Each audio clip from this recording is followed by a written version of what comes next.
The gun pressed against her temple was cold enough to make her teeth chatter, but it was the words that nearly broke her. "Tell the marshal to back off, or I'll paint these walls with what little worth you've got," Ronan Stiles said, his breath hot and rancid against her cheek, his arm crushing her ribs so hard she could barely pull air into her lungs. Delia Kessler kept her eyes on the man standing in the doorway of the Redemption Creek jailhouse, and she wished, with every desperate fiber of her being, that he would turn around and walk away. Save himself. Let her go. She was nobody. She had been nobody her entire life, and she had made her peace with that fact a long time ago. But Marshal Nate Harlow did not move. He stood in that doorframe with his badge catching the late afternoon sun like a small burning star, his hat low over his eyes, one hand loose at his side near the walnut grip of his Colt. He was not flinching. He was not bargaining. He was looking at her the way no one had ever looked at her before, like she was the only thing in the room that mattered. "Let her go, Stiles," Nate said. His voice was the kind of quiet that preceded earthquakes. "She told you herself, Marshal," Stiles laughed, pressing the barrel harder. "She ain't worth a cent to anyone in this town. Even she knows it. Don't you, darling?" Delia felt her throat tighten, because Stiles wasn't wrong, not exactly. She had said those very words to Nate Harlow not 3 days ago, when he had appeared at the door of the cramped laundry she rented behind the feed store, his hat in his hand and something raw and uncertain in his eyes. She had said, quietly and without drama, because she had believed it with everything she had, "A man like you would never want a woman like me." And he had looked at her then with those storm-gray eyes and said 2 words that had rearranged something fundamental inside her chest. "Watch me." Now he was in a standoff with a fugitive using her as a human shield, and Delia Kessler was desperately trying to remember how to breathe, because if Nate Harlow died today because of her, she would never forgive herself for the fact that she had not run the moment she got the chance. But she had not run, because somewhere between one heartbeat and the next, she had stopped wanting to. She had to go back to understand why. They both did. 3 weeks earlier, the town of Redemption Creek, Colorado, had been exactly what its name implied. A place where people came to start over, though most of them found that their troubles had simply ridden ahead on a faster horse and were waiting on the porch when they arrived.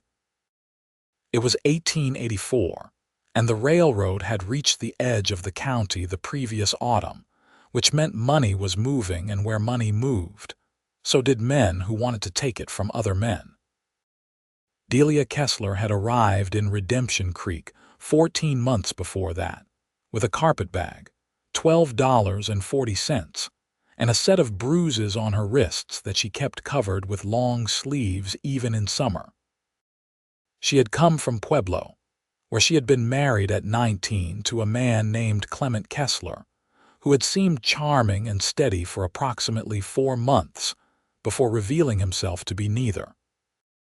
She had left him at 22, quietly at 4 in the morning, with her carpetbag and what cash she could find in his coat pocket, which was $13, and she had felt guilty about the extra coin she had taken until she counted the cost of what he had taken from her, which was considerably more.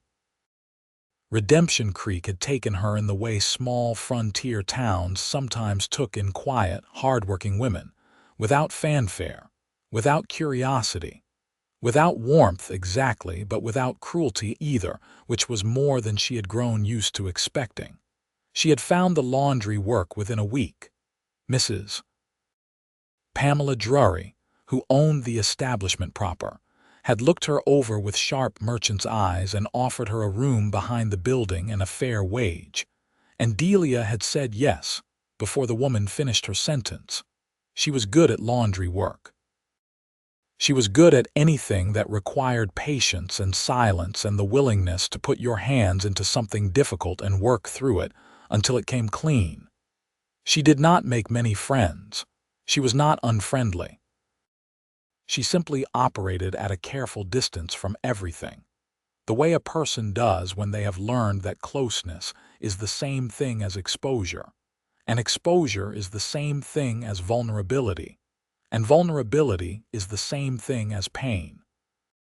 The women in town were polite but kept a certain reserve around her, the way women sometimes did around other women whose histories they could sense but not quite name. The men mostly left her alone. She was not remarkable looking, she told herself, though this was not accurate. She had dark auburn hair that she kept pinned severely back, and green eyes that caught light in a way that was difficult to ignore, and a mouth that had forgotten how to curve upward so thoroughly that when it did, the effect was startling. Nate Harlow arrived in Redemption Creek on a Tuesday in October, appointed by the territorial governor to replace Marshal Cole, who had drunk himself into an early grave over the summer. Nate came on a dun-colored gelding named Copperhead, with a badge, a bedroll, a Winchester rifle, and very little else. He was 31 years old, with a face that had been weathered by 6 years of marshaling across Kansas, New Mexico, and now Colorado. He had dark hair going slightly gray at the temples already, which gave him an authority his age hadn't quite earned yet on its own, and those storm-gray eyes that seemed to be in the business of measuring everything they landed on. The town had opinions about him immediately. He was capable-looking, which the women noted. He was not a talker, which the men respected. He had walked through the saloon that first night without ordering a drink, which told everyone who needed to know that he was serious about his work. He had met Delia Kessler for the first time on his 3rd day in town. She had been carrying a load of clean linens down the main street toward the hotel, a pile so tall she could barely see over it, and she had walked directly into his chest. He was solid in the way that things are solid when they have weight and purpose, and she bounced backward and the linens cascaded everywhere, and she crouched immediately to gather them, her face hot with embarrassment. "I'm sorry," she said, not looking up. "I should have been watching." "So should I," he said, and crouched down beside her and began folding. She looked up then, surprised, because men did not generally help with laundry. Certainly not men with badges. He had looked back at her with a kind of steady attention that was not flirtatious and not condescending and was something she couldn't quite categorize at all, and said, "I'm Nate Harlow. I'm the new marshal." "I know who you are," she said. "Everyone knows who you are. And you are Delia Kessler." She hesitated, then added, because she always added it out of some old habit of pre-emptive explanation, "I do the laundry for most of the establishments on this street." He nodded as though this was interesting information, which was not the reaction she expected. Men generally either dismissed her after the word laundry or became overly familiar, both of which she had learned to navigate. He did neither. They finished gathering the linens together. He stacked them neatly in her arms. He tipped his hat and walked on. That was the first meeting. The second came 4 days later, when she was at the well behind the post office at 6 in the morning, drawing water for the first load of the day, and he appeared at the other end of the alley on his way back from wherever marshals went before the rest of the town woke up. He paused. "Miss Kessler," he said. "Marshal," she replied. He walked over and without asking took the bucket from her and drew the water himself. She stood slightly to the side, hands folded, not sure what was happening.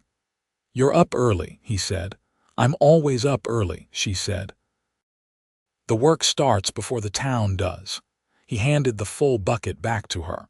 "What time does it end when the work is done?" She said it without self-pity. It was simply true.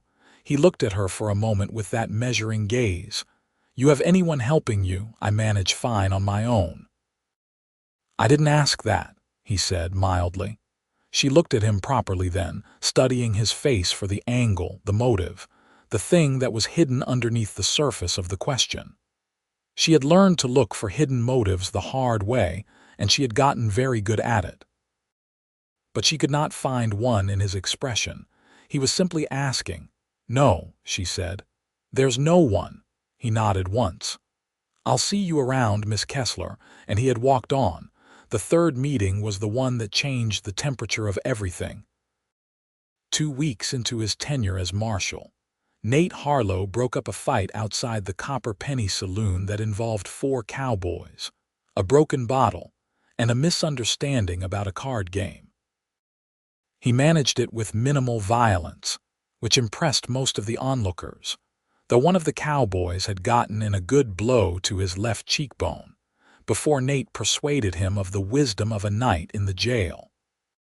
He sent the others on their way with a spoken warning, and the general impression that next time would go differently.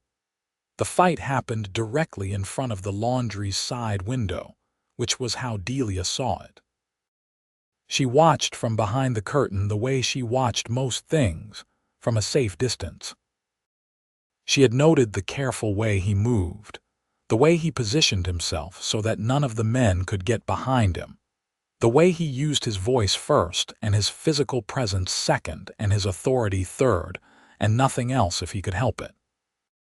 She noted the cut on his cheekbone and then turned back to her work. He appeared at her door an hour later. Not the front door of the laundry, but the narrow back door that led to her personal room, which meant he had walked around the building specifically to find it, which meant he had been paying attention to the layout of the street in a way that was either professional thoroughness or something else entirely. "Miss Kessler," he said when she opened the door. He was holding a cloth to his cheek. "I know this is irregular and I apologize for it. The doctor's away at the Henderson farm and I was told you might have a clean cloth and some iodine." She looked at the cut. It was the kind of cut that needed cleaning or it would cause trouble. "Come in," she said. He came in. Her room was small and immaculate, with a single window, a narrow bed with a good quilt, a small table with 2 chairs, a tin basin, and a shelf with her few personal possessions arranged on it with the precision of a woman who understood that order was a form of control over an uncertain world. He sat in the chair she gestured to and did not look around the room in the prying way some people did. He simply sat and waited. She cleaned the cut. She was efficient about it. She had cleaned many cuts in her life, most of her own. Her hands were steady and she did not fuss. He was still while she worked, but not in the forced way that men sometimes are when they are trying not to show pain. He was simply still, the way a person is still when they are comfortable being present. "You handle yourself well out there," she said, before she had decided to say anything at all.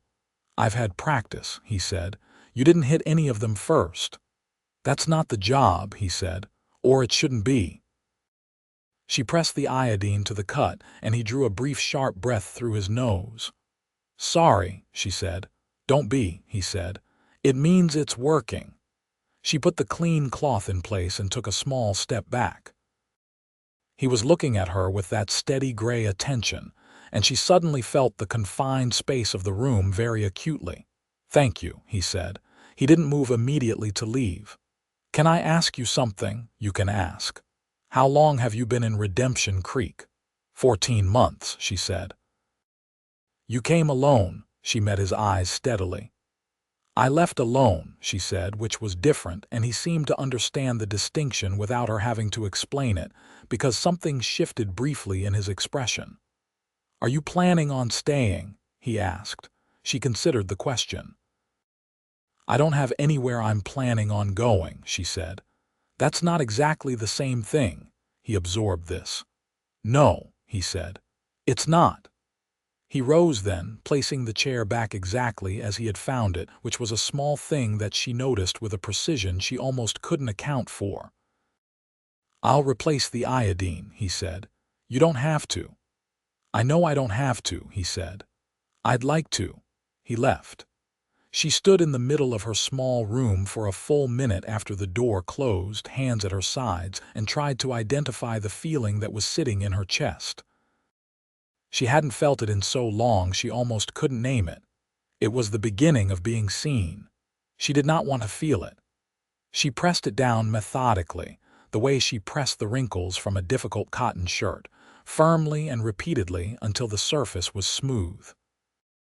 She was not a woman things worked out for. She had evidence of this going back to before she could articulate it clearly.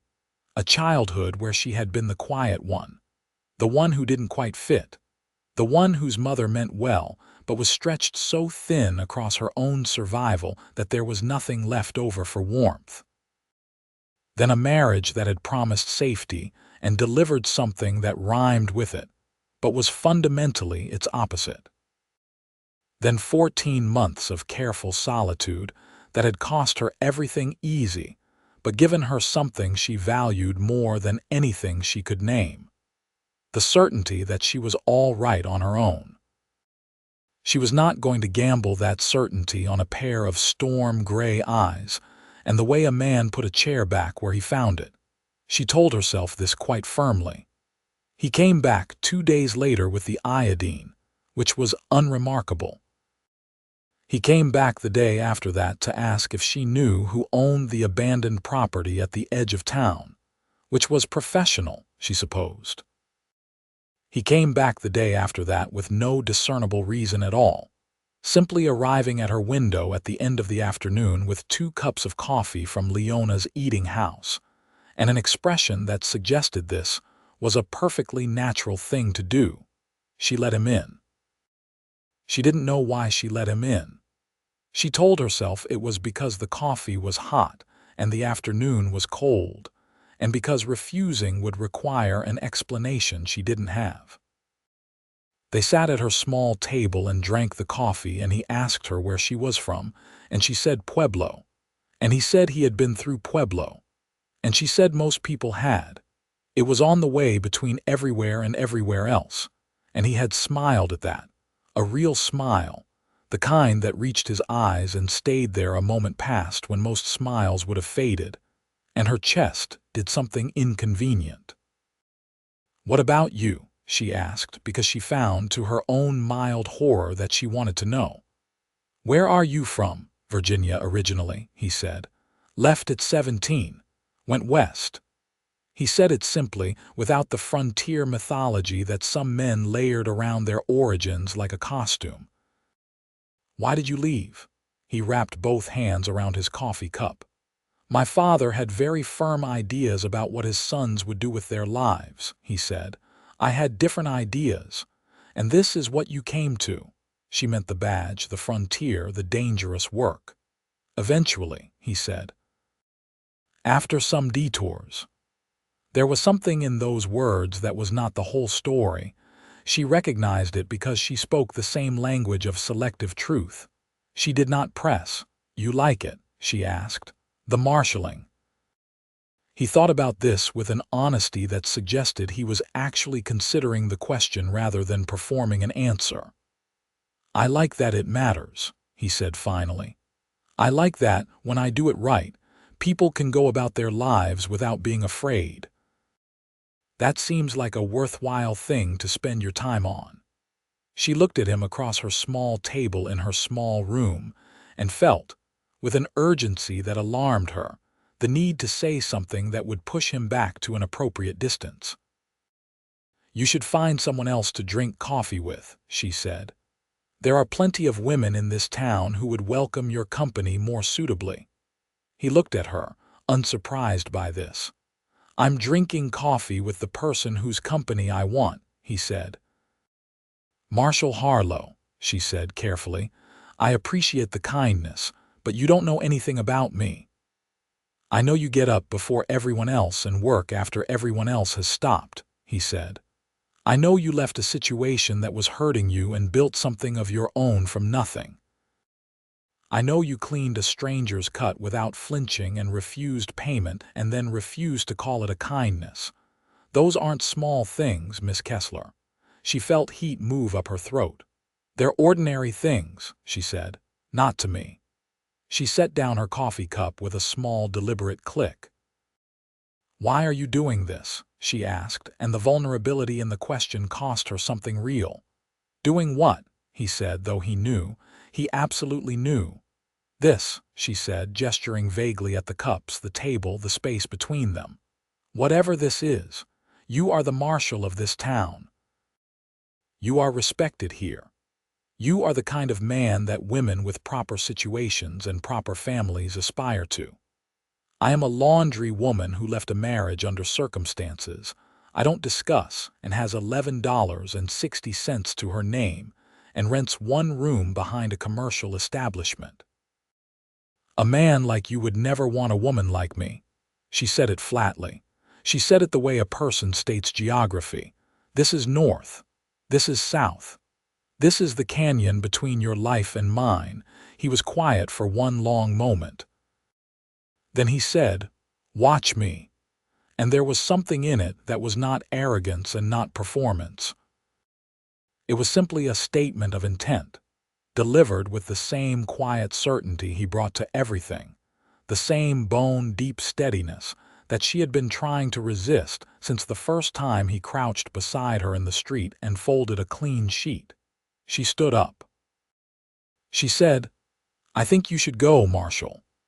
He stood up too, without argument, and carried both empty cups to the basin and put his hat on and said, "Good evening, Miss Kessler," and left.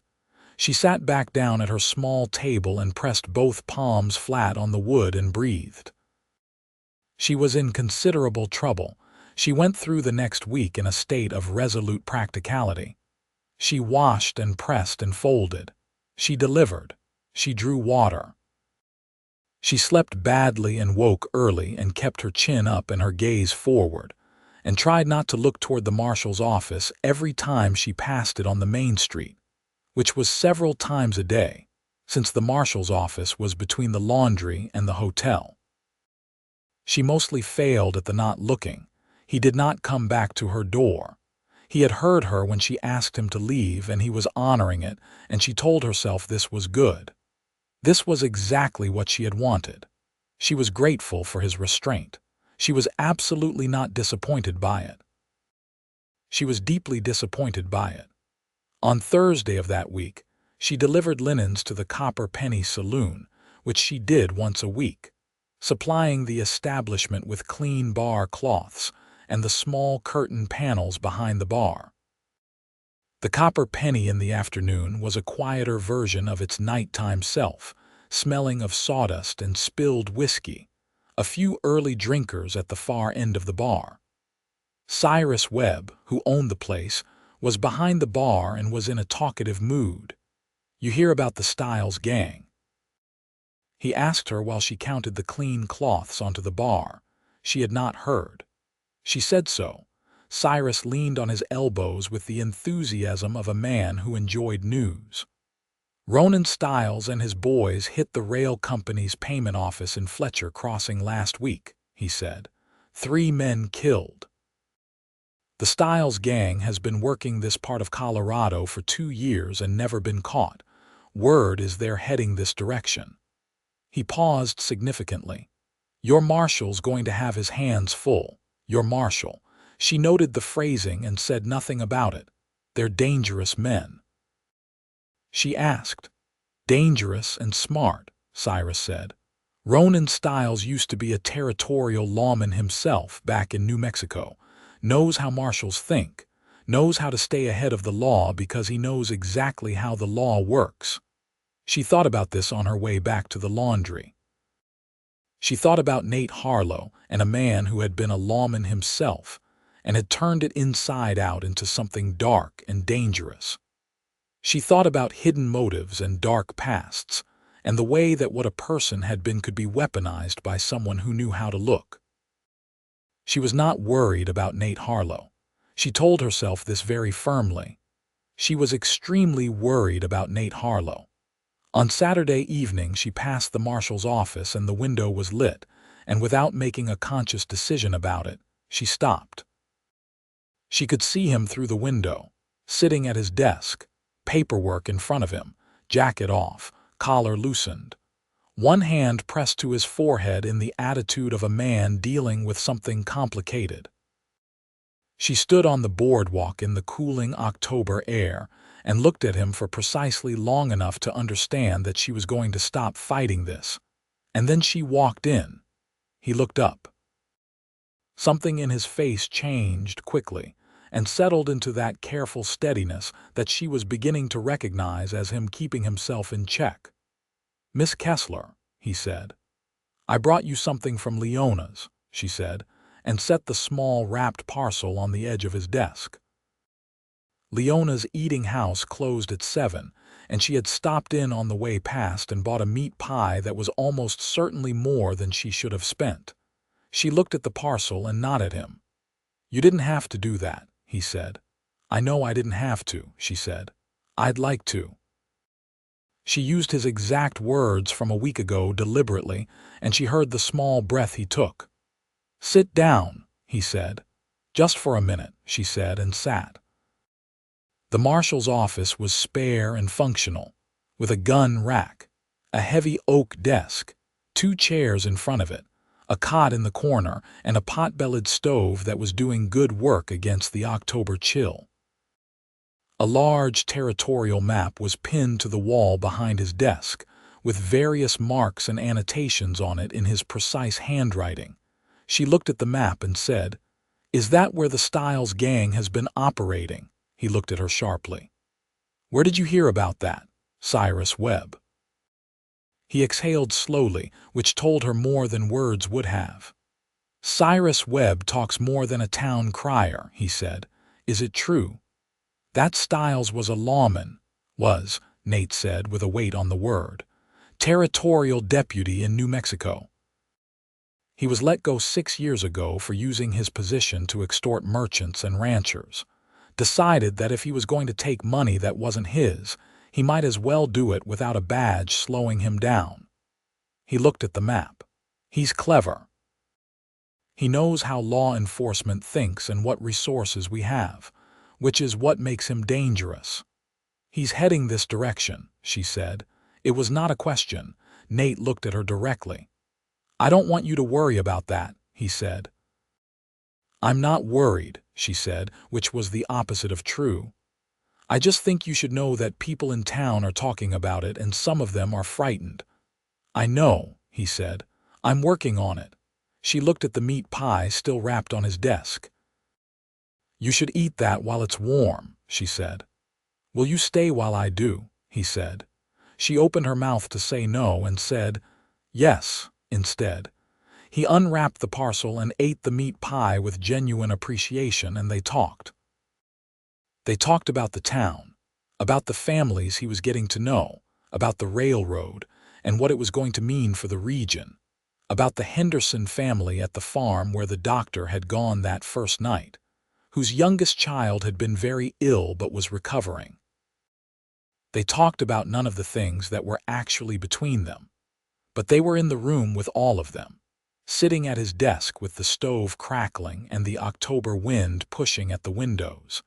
And it was the most comfortable Delia had felt in a room with another person in longer than she could accurately remember.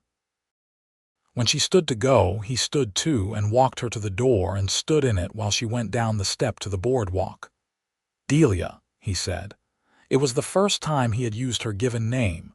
It landed differently than she expected. She turned. "Thank you," he said, and it meant more than the meat pie. She knew it did.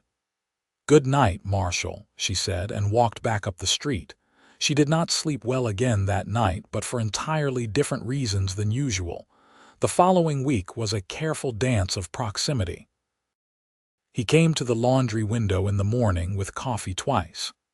She stopped at his office once more in the evening, this time with a book she thought he might like, a history of the territories that she had borrowed from the small library at the back of the general store.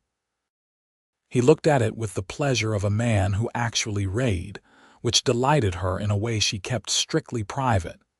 He told her things, small, careful things, that accumulated into a picture. He had 2 younger brothers, both still in Virginia, working the family land. He wrote to them twice a year, and they wrote back sometimes. He had been engaged once in his 20s to a woman named Clara in Abilene, Kansas, and she had ended it after 18 months because she had decided she could not live with the particular uncertainty of loving a lawman, which he said without bitterness or drama, simply as a fact about the terrain of his life. That must have hurt, Delia said. It did, he said. For a while, then it was just something that had happened. She understood this entirely, the way things become geography. North, south, something that happened. She told him things in return, small things at first. That she had grown up in Pueblo with her mother after her father died when she was 9. That her mother had worked as a seamstress and had been a precise, tired woman who had loved her in the careful, limited way of someone who has very little to spare. That she had married Clement Kessler at 19 because he had seemed solid, and because her mother had been relieved, and because she had been young enough to mistake confidence for safety. She did not tell him about the bruises. Not yet. But she told him enough that he understood the shape of it, because he was perceptive, and because she said, when he asked gently why she had left, "Because I finally understood that waiting for things to get better was not the same as making them better." He had been quiet for a moment and then said, "That took courage. It took desperation," she said. "I'm not sure those are the same thing." "Sometimes they are," he said. She looked at him across the small space between them, whatever space that was on whatever evening it was, and felt the weight of what was building between them with a clarity that was both terrifying and undeniable. She wanted to reach for it. She wanted to run from it. She was doing neither. She was simply sitting with it, which was perhaps the bravest thing she had managed in years. It was on the Friday of that second week that Ronan Stiles arrived in Redemption Creek, not with guns, not with fire. He arrived quietly, the way truly dangerous things often do, with a group of 4 men who could have been any group of traveling hands, tired from the road, looking for a meal and a night's lodging. Stiles himself booked a room at the hotel, under a false name that Nate later said he should have caught but didn't, because Stiles had aged and grown a beard and carried himself like a weary ranch foreman rather than the man on the wanted poster, which was 6 years old and showed a younger, clean-shaven face. Delia did not know any of this yet that Friday evening when she finished her work early for the first time in weeks and allowed herself the small luxury of sitting at her table by the window with the book she had borrowed from the general store. Not the one she had lent to Nate, but a different one, a novel, which she had not read for pleasure in months and which felt like something approaching decadence. She heard Nate's voice from the street outside, speaking to someone, and looked out the window. He was talking to Deputy Earl Bright, his young deputy, a lanky, fair-haired man of 25 who was earnest and enthusiastic about the work and took everything Nate said very seriously. They were talking in low voices, and Earl had a look on his face that meant something was happening. She went back to her book. An hour later, a knock at her front door, the laundry door, not the back room door. She went to answer it and found Mrs. Clara Hennessy from the millinery on the other side, a sharp-tongued woman of 50 who ran the social calendar of Redemption Creek with the efficiency of a military campaign, and who had been, up to this point, essentially pleasant to Delia in the measured way of a woman who considers everyone's precise social station at all times. "Miss Kessler," she said, "I'm going around to all the women on this street. There are strangers in town that the marshal is keeping a watch on. He asked me to suggest that ladies not venture out alone this evening." "I understand," Delia said. "Thank you for telling me, Mrs." Hennessy looked at her for a moment, then said, in a tone that was precisely calibrated to land without technically being cruel, "I understand you've been spending some time at the marshal's office lately." Delia kept her face entirely neutral. "I've stopped in a few times," she said. "Is that a concern?" "It's simply an observation," Mrs. Hennessy said. "You're a practical woman, Miss Kessler. I imagine you understand the wisdom of knowing one's circumstances." Delia looked at her for a steady moment. "I understand them very well," she said. "Good evening, Mrs. Hennessy." She closed the door. She sat down at her table and the novel sat closed in front of her, and she was not reading it. She was hearing Mrs. Hennessy's carefully positioned words, and she was hearing, beneath them, the echo of every version of that sentiment she had received throughout her life. "You don't quite fit here. Know your place. Know your worth, or rather, know your lack of it." And the thing that made her chest tight was not anger exactly, it was the old familiar fear that Mrs. Hennessy was right, that the plain arithmetic of her situation was simply a fact like geography, like north and south, and that whatever was building between her and Nate Harlow was a beautiful mistake waiting to be corrected. She knew, deeply and genuinely, what she was. She was a woman who did other people's laundry. She had left a marriage in disgrace, quietly, at 4 in the morning. She had no family connections in this town, no property, no social standing, no claim to anything that the women with proper situations and proper families had. She was competent, and she was honest, and she worked very hard, and none of that changed the arithmetic. She was still sitting at the table, very still, when the sound of raised voices from the direction of the main street reached her. Then a single gunshot, and then silence that was somehow louder than the shot had been. She was at the window before she had decided to move. She could see the jailhouse from her window at an angle. The door was open, spilling lamplight into the darkening street. She could see two shapes inside, and she could not see clearly enough to determine what was happening. And after approximately 30 seconds of this, she pulled on her coat and went out the back door and around the side of the building and down the alleyway. She knew she shouldn't. She knew it was precisely what Mrs. Hennessy's warning had been about. She did it anyway, because the gunshot was still echoing in her head, and she needed to know that Nate Harlow was standing. She came around the corner and almost walked into Deputy Earl Bright, who was standing watch outside the jailhouse door with his rifle and an expression of concentrated alertness. "Miss Kessler," he said, surprised, "you shouldn't be out here." "Is the marshal all right?" she said. "He's fine," Earl said. "We've got one of Styles' men in the cell. That was a warning shot from Styles' man outside before he rode off. No one hurt," she breathed. "Where is Marshal Harlow now?" "Inside," Earl said. She looked at the open door. She could see Nate at his desk, writing something rapidly. He looked up, as though he could feel her looking, and their eyes met through the doorway. He rose immediately and came to the door. "Delia," he said, and the fact that her name was the first word out of his mouth when he had a whole situation to manage told her something she tucked away carefully. "You shouldn't be out here." "I heard the shot," she said. "I know. I'm all right."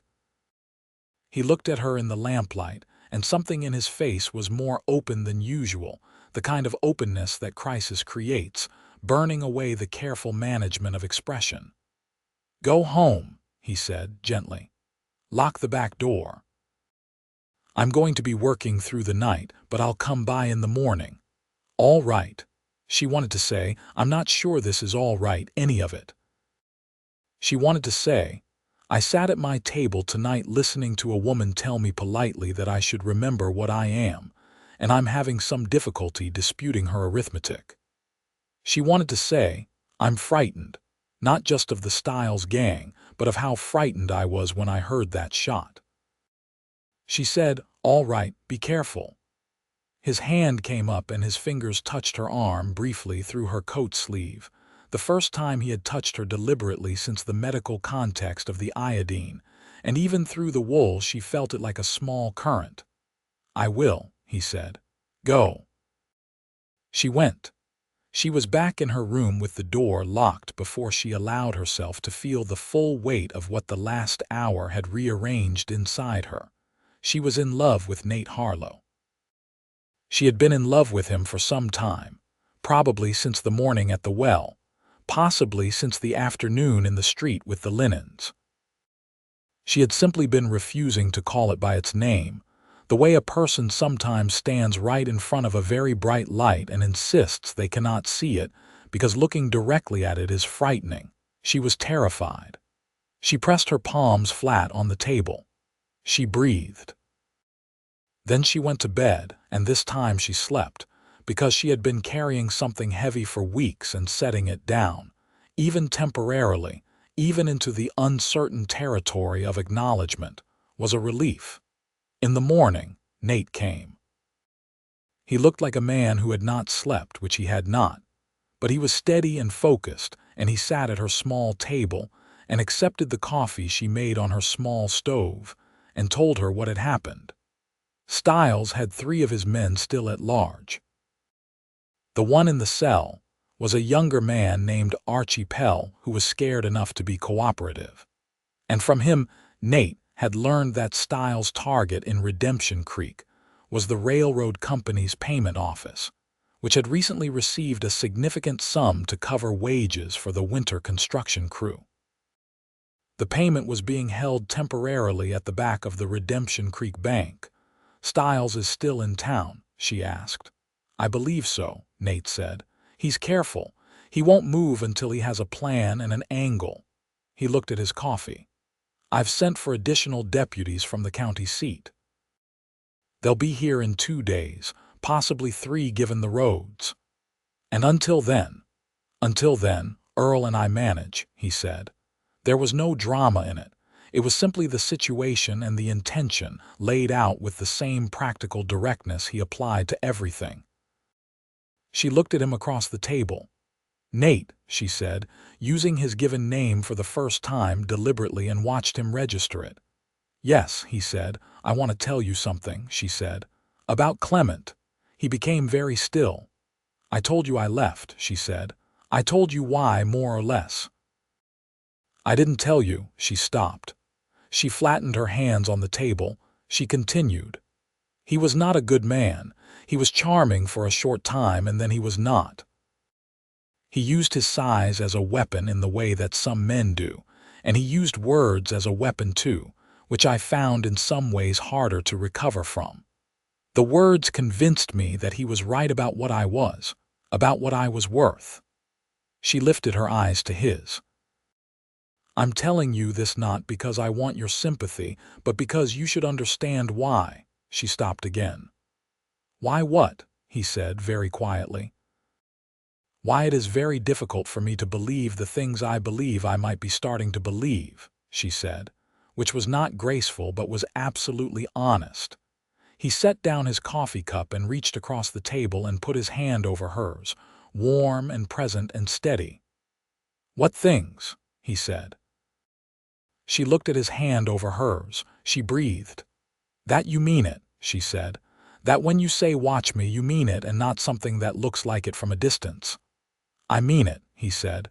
There was no elaboration. There was no performance. It was simply true, delivered with the same bone-level certainty as everything else he said.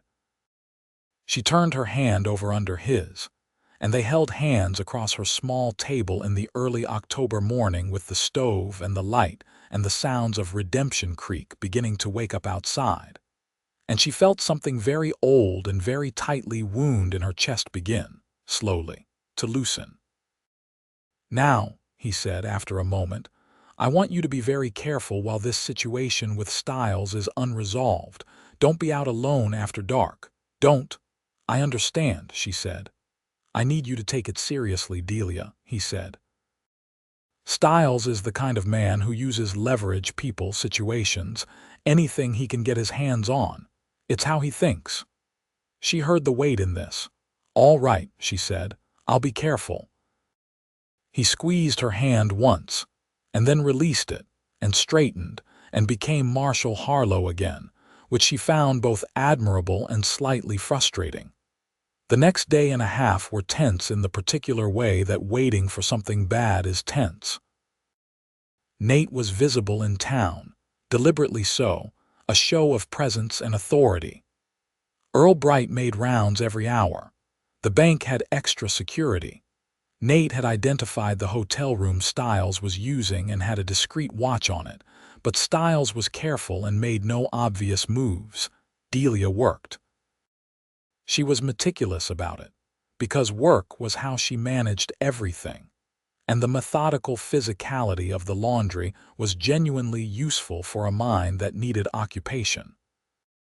She was carrying a load of clean sheets to the hotel on the second afternoon when she turned a corner and walked directly into a man she didn't know. He was a large man, well dressed in a frontier way, with a broad face and quick eyes. He stepped aside courteously and said, "Excuse me, madam," and she said, "Of course," and went on. She thought nothing of it until she was in the hotel lobby and the man behind the desk, young Tommy Pratt, who was 17 and who she liked, said in a voice pitched low, "Miss Kessler, are you all right?" "Fine," she said. "Why?" "That man you passed on the corner," Tommy said, "is staying here under the name Forrester, but Earl Bright was by this morning and described Ronan Styles and that," he swallowed. "That's him. I'm sure of it." Delia set the sheets on the desk very carefully. She thought about Nate saying, "Styles uses leverage, people." "Tommy," she said, "go out the back and find Earl Bright. Don't use the front. Do it now." Tommy went. Delia turned and walked back to the lobby door, and Ronan Styles was standing in it.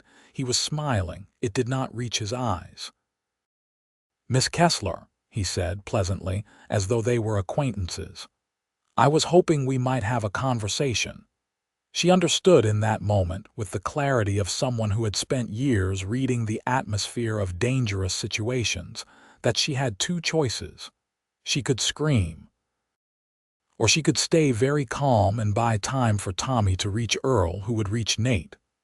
"Of course," she said. He was pleasant, in the way of a man who has studied pleasantness as a tactic. He suggested the jailhouse of all places, saying it was private. He walked beside her down the street in a way that appeared entirely casual, but that kept her close enough that running was not a real option. She walked with him and thought about Nate's storm-gray eyes saying, "Watch me," and held onto that. The jailhouse was unoccupied. Earl was not there. The young prisoner, Archie Pell, was in the cell in the back. Styles closed the door behind them and produced a pistol with the same ease with which another man might produce a pocket watch, and the pleasant manner dropped off him like a coat. "Here's what's going to happen," he said. Delia listened. Styles wanted to use her as leverage to get the marshal to back off, allow his men to complete the job at the bank, and ride out. He would release her unharmed once they were clear. He said this with the confidence of a man who believes his own calculations, and she recognized in him the same bone-deep certainty that Nate had, but in a direction that had no foundation in anything good. "The marshal won't back off for me," she said. She said it as a fact, not as a dismissal of herself, simply a strategic assessment. "I think he will," Styles said, and his smile came back. "I've been watching this town for 2 weeks, Miss Kessler. I know what's worth something to people, and I know what you're worth to your marshal." She was still processing this when the door opened and Nate walked in, which brought them to the beginning. The gun at her temple, the cold barrel, Nate in the doorway with his badge catching the afternoon light. "Let her go, Styles," Nate said. "You know I'm not going to do that," Styles said. "Not until we have an understanding. You're going to step away from the bank situation. Let my men do their work. We're out of town by tonight. Your woman goes free. Nobody else gets hurt." "That's not an understanding," Nate said. "That's a threat." "Then let's call it what it is," Styles said, pressing the barrel harder. And Delia heard herself make a sound that she hadn't intended. Nate's eyes came to hers, fast and specific, and she read in them everything he was calculating, because she had spent enough time with this man to know how he thought, and she made a decision. She drove her elbow back into Styles' ribs with every ounce of force she possessed. She had spent months lifting wet laundry. She was stronger than she looked. Styles made a sound, and his grip broke for a fraction of a second, and she dropped straight down, the way she had once seen a man dodge a swing in a bar fight, just straight down, making herself small, and Nate was already moving. What happened in the next 15 seconds was fast and loud, and she had her hands over her head and was behind the desk before she had consciously decided to move there. There was the sound of a struggle, something heavy hitting the floor, and then a single shot, and then silence. She came up from behind the desk. Nate was standing. Styles was on the floor, not dead, holding his shoulder, his gun skidded to the far wall. Earl Bright came through the back door at that moment with 2 other men, which meant Earl had been circling around, which meant Nate had known they were here before he walked in, which meant he had had a plan. Of course he had had a plan. Nate crossed the room to her in 3 strides, and his hands were on her shoulders, and his face was very close to hers, and he was looking at her with an intensity that would have frightened her 3 weeks ago and was now the most grounding thing she had ever felt. "Are you hurt?" he said. "No," she said. Her voice was steady, which surprised her. "Your elbow," he said. "That was—" He stopped. He let out a breath. "That was the bravest thing I've ever seen in a jailhouse." "It was the most obvious thing," she said. "He was focused on you, I just had to move first." He looked at her for a long moment, with Earl managing Styles in the background and the young prisoner in the cell saying, "I heard everything, Marshal. I'll testify to everything," and the whole complicated aftermath of a crisis assembling itself around them. "Delia," Nate said. "Yes," she said. "When this is finished," he said, "I am going to tell you something I should have said more plainly before now." All right," she said, and was surprised to find that she was not afraid of it. The next hour was busy with the business of law enforcement. Styles was put in the cell beside the now very cooperative Archie Pell. Earl located Styles' 2 remaining men, who, deprived of their leader's direction, made the sensible decision to surrender. The additional deputies from the county seat arrived, somewhat anticlimactically, approximately 2 hours after they were most needed. Statements were taken. Arrangements were made. Delia sat in the chair across from Nate's desk, where she had been placed with coffee and the firm instruction not to go anywhere yet, and watched him work. She watched the efficient, unhurried way he organized the aftermath of the crisis, the way he was clear and specific with everyone, the way he checked on the young prisoner Archie Pell with a consideration that was not sentimental, but was genuinely decent. She thought about Clement Kessler, who had been large and certain in a way that had initially felt like security and had revealed itself to be the opposite. And she thought about how the same quality, that same certainty, could be so entirely different depending on what was at its foundation. Clement's certainty had been rooted in his own needs, his own ego, his own definition of what was owed to him. Nate's certainty was rooted in something else. She was still working out what exactly, but she thought it might be something like an understanding of what was right and a genuine commitment to it, which was the rarest thing she had ever encountered. When the office had finally cleared of everyone except Earl, who was standing watch at the cell, and Nate, who had settled at his desk with the paperwork of the evening's events, Delia rose and said, "I should go." "Wait," Nate said, rising. He came around the desk. He looked at her. "I said I would tell you something." "You did," she said. "I love you," he said. She was very still. "I am aware," he said carefully, that we have known each other for 3 weeks, which is not a long time, and that this is fast, and that you have very good reasons for being cautious.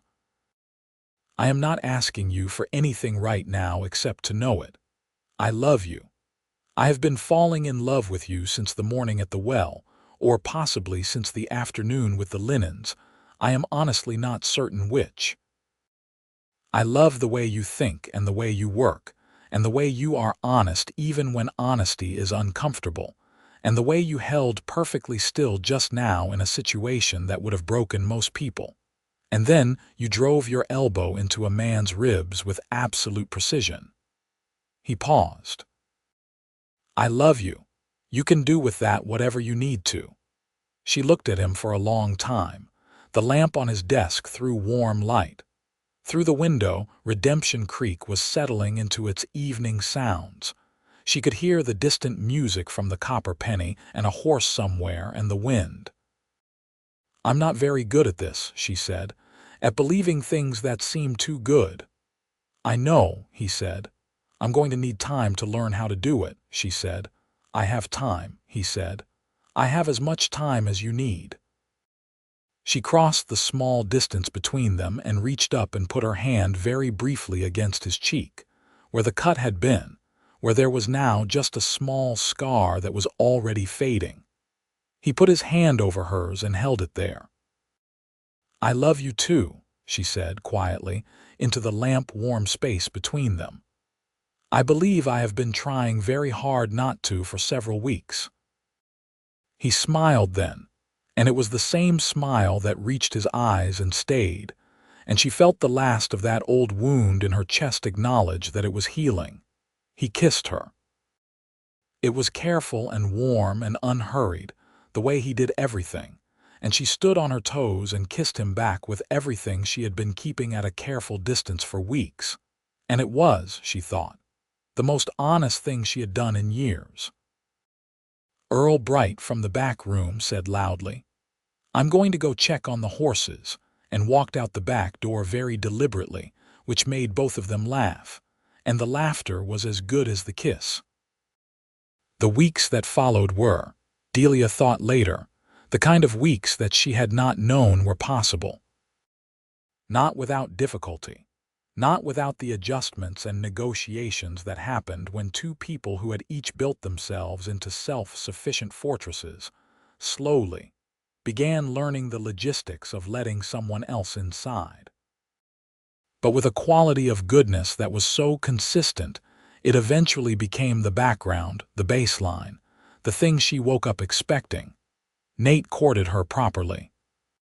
He brought her to dinner at Leona's eating house on a Thursday evening, which was the first time she had sat in a restaurant for pleasure since she could remember. And they ate venison stew and cornbread, and talked for 3 hours, and she forgot entirely to be self-conscious about what people might think. He took her on a Sunday ride on Copperhead, with a borrowed gentle mare named Clover for her, out to where the land opened up past the edge of town, and the sky was so enormous it made her understand why people came west even knowing the hardship of it. He met her each evening when the laundry was finished, if his work allowed, and they sat at her table or at his desk and talked, really talked about everything and nothing.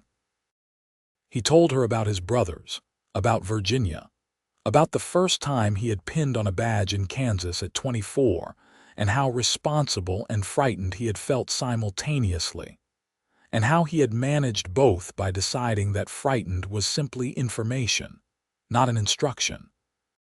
She told him about her mother, the careful, tired woman who had loved her within the limits of what she had, and about the years before Clement when she had been, if not exactly happy, at least unburdened.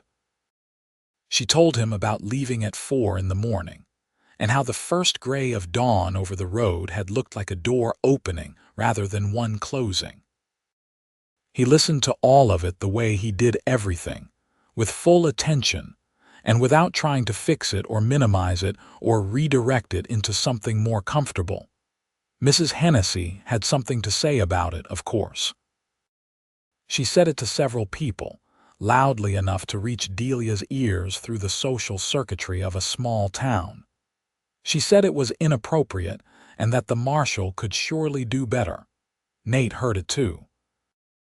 His response was to invite Delia to sit beside him at the town meeting in November, which was the closest thing Redemption Creek had to a public social event, and to do so in a manner so quietly authoritative that Mrs. Hennessy's expression cycled through several complicated phases before settling on something that was not quite acceptance, but was at least a tactical retreat. Nate took Delia's hand in front of the entire assembled town and simply held it, not as a statement, not as a challenge, but because it was what he wanted to do, and he was not in the habit of not doing what was right. Delia held his hand back. She was getting better at it, at believing things that were good, at allowing herself to be seen and to continue standing after being seen, without bracing for the impact. Ronan Stiles was tried in December at the county seat and convicted on multiple charges, including the 3 murders at the rail company office, the extortion, and the events in Redemption Creek. His men received lesser sentences in exchange for cooperation. Archie Pell, who had been cooperative from the moment of his first fear in the jail cell, received the most lenient treatment and was released in the spring with, reportedly, a genuine intention to go back to his family's farm in Missouri, which Nate said he hoped was true. Christmas in Redemption Creek was cold and clear, and Nate brought Delia a gift he had ordered weeks ago from a catalog, a small volume of collected poetry that he had wrapped in brown paper and tied with a piece of blue ribbon. She held it for a moment, and then looked up at him with eyes that were bright in a way that had nothing to do with the cold. She had made him something. She had embroidered a set of handkerchiefs with his initials, NH, in careful dark thread, which she presented with a practical manner that did not disguise the months of careful evenings it had taken, and he held them as though they were something considerably more valuable than handkerchiefs, which they were. They spent Christmas Day together, at Leona's for the holiday meal with several other townspeople who had no family nearby, and later at her small table with the stove and the poetry book open between them, taking turns reading aloud. He had a good reading voice, low and measured, and she had a beautiful one, though she didn't know this, and he told her so, which made her look away and then look back. In January, Nate had a conversation with Mrs. Pamela Drury about the laundry. He told Delia about it afterward, sitting at the table. He said he had spoken to Mrs. Drury about the possibility of Delia taking over the management of the laundry entirely, not as an employee but as an owner, with a fair arrangement for the purchase of the business. Mrs. Drury was 63 and her knees were giving her genuine trouble, and she had been thinking about this herself. Delia looked at him. "You arranged this without asking me," she said. "I didn't arrange anything," he said. "I asked Mrs. Drury if she had considered the possibility, because she mentioned her knees to Earl last week and I knew you'd been thinking about something of this sort." He paused. "I didn't presume you'd want it. I thought you should know it might be available." She absorbed this. He was right that she had been thinking about it.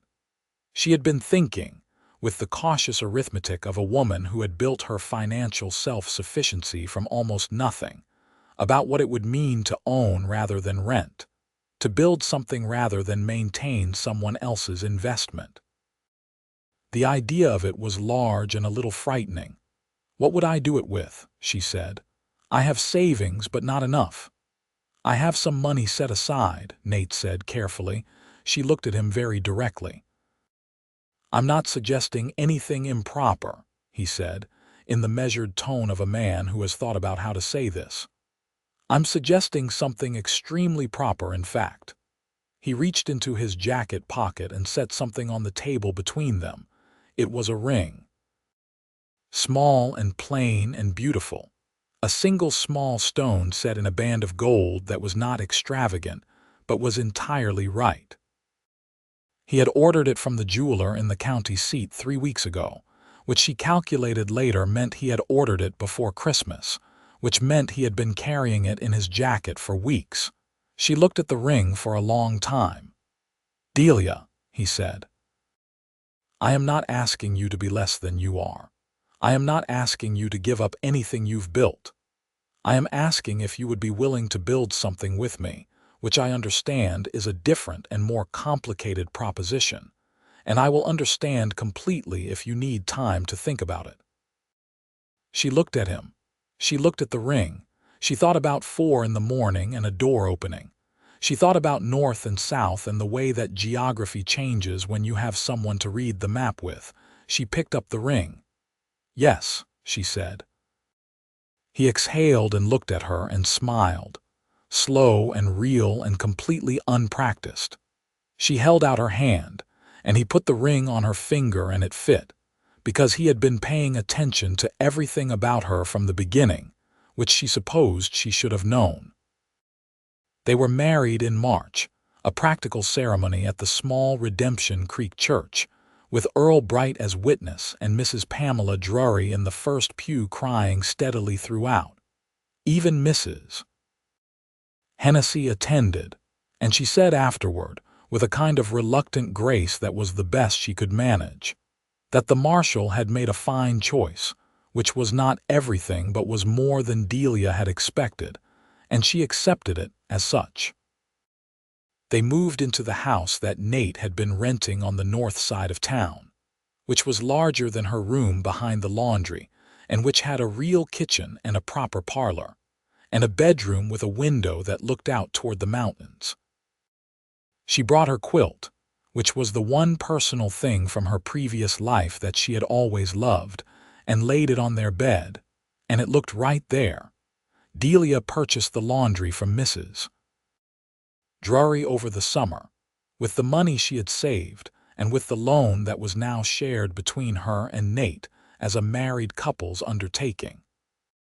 She hired 2 women to help her, widows who needed the work and who were good at it, and she expanded into taking larger orders from the hotel, and the 2 new boarding houses that opened when the railroad completed its route through the county.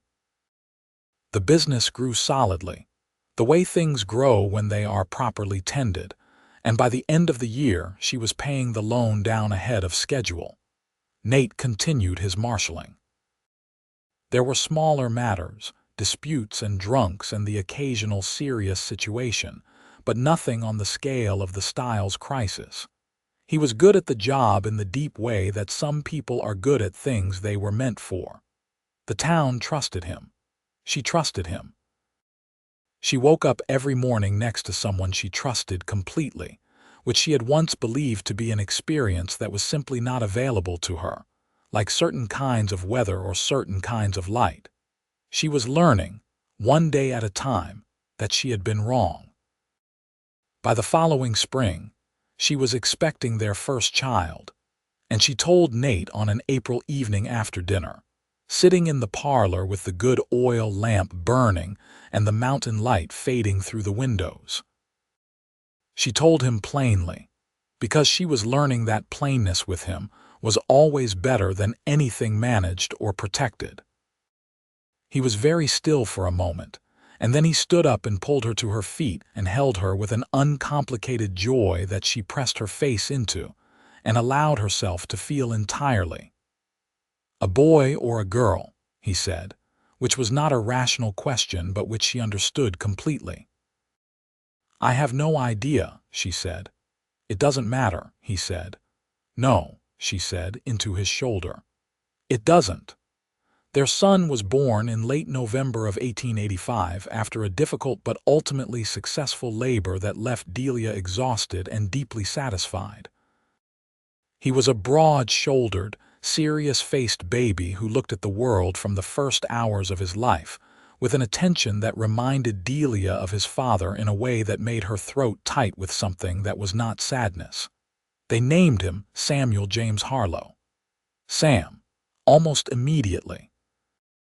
He was a solid, energetic, interested child, who by the time he was walking was following his father around the house and the yard with the focused devotion of someone who has identified the person most worth emulating. Delia looked at her son and her husband in the yard one October evening. The two of them crouched over something in the dirt, a beetle or a rock or something equally compelling to a newly walking toddler, and she felt a feeling so large and so complete that it required no name. It simply was Mrs. Pamela Drury, who had essentially adopted them both in the manner of a vigorous honorary grandmother, declared Samuel the finest baby in the county with a frequency that suggested she had undertaken a comprehensive survey. Earl Bright, who had taken to dropping by for Sunday dinners with a reliability that made him essentially part of the household, taught Samuel to clap his hands at the age of 8 months, which was his proudest achievement of that year. Nate had written to his brothers in Virginia about the marriage, and then about Samuel's birth, and the replies had come back warmer than Delia had expected, full of genuine congratulations and questions about Colorado and expressions of a fraternal affection that had survived 6 years of distance and infrequent correspondence. His brother Thomas, the younger of the two, wrote that he planned to come west someday. His brother Henry, the elder and more settled, sent a gift for the baby, a carved wooden horse, carefully packed in straw, which Samuel immediately tried to put in his mouth. In the spring of 1887, Delia discovered she was expecting again, and she told Nate in the same way she had told him the first time, plainly and in the evening, and he responded with the same uncomplicated joy, which she had by this time come to understand was not a performance. He was simply a man who was genuinely glad about the things he was glad about, and did not see any reason to scale it down. Their daughter arrived in October, a bright-eyed girl they named Clara, after the possibility that the name carried. The woman who had ended an engagement because she couldn't live with the uncertainty of loving a lawman, turned into the name of a child who would grow up knowing that love was exactly that certain. Nate had suggested it quietly and with a kind of private reckoning in it, and Delia had looked at him and understood and said yes. Clara was as different from Sam as two children could be from the same parents. Where Sam was serious and methodical, Clara was vocal and mercurial and curious about everything in a way that charmed the entire town. She had her mother's green eyes and her father's dark hair and a personality that appeared to be entirely her own, which Delia found deeply encouraging about the future. By 1888, the laundry was thriving beyond anything Delia had imagined when she first proposed taking it over. She had expanded into a proper building on the main street, no longer behind the feed store, a real commercial establishment with a proper sign over the door. She employed 4 women permanently, and the business generated enough that they were entirely comfortable, which was a word she had once associated only with other people's lives. Nate's reputation as a marshal had spread enough that the territorial governor had offered him a position at the county seat, which would have meant more authority and more pay, and a considerable increase in the complexity of the work. He had discussed it with Delia at length, and they had decided together, which was how they made all their decisions, that Redemption Creek was where they had put down roots and where they intended to stay. The governor's office had been disappointed. Redemption Creek had been quietly, collectively pleased. Sam was 3 and Clara not yet 2, and the house had the full, warm, slightly chaotic quality of a house with young children, toys underfoot and noise at all hours, and a dog, a large gray mutt named Biscuit that Sam had claimed one afternoon in 1888 when Biscuit had wandered in from somewhere and simply declined to leave, which they all found philosophically relatable. On a September evening in that year, Nate came home from the office to find Delia sitting at the kitchen table after the children were in bed, her hands wrapped around a teacup, looking at nothing in particular. He sat down across from her. "What are you thinking about?" he said. She considered this. "I was thinking," she said, "about a woman I used to be." "Tell me," he said. She was very certain about what was possible, Delia said. She had done a thorough accounting of herself and decided that the numbers didn't add up to anything remarkable. She carried it around like a true thing, like north and south. Nate was quiet, listening. "I was thinking about how entirely wrong she was," Delia said, and looked up at him. He reached across the table and took her hand, and she let him completely, because she had been letting him for 4 years now, and she was very good at it.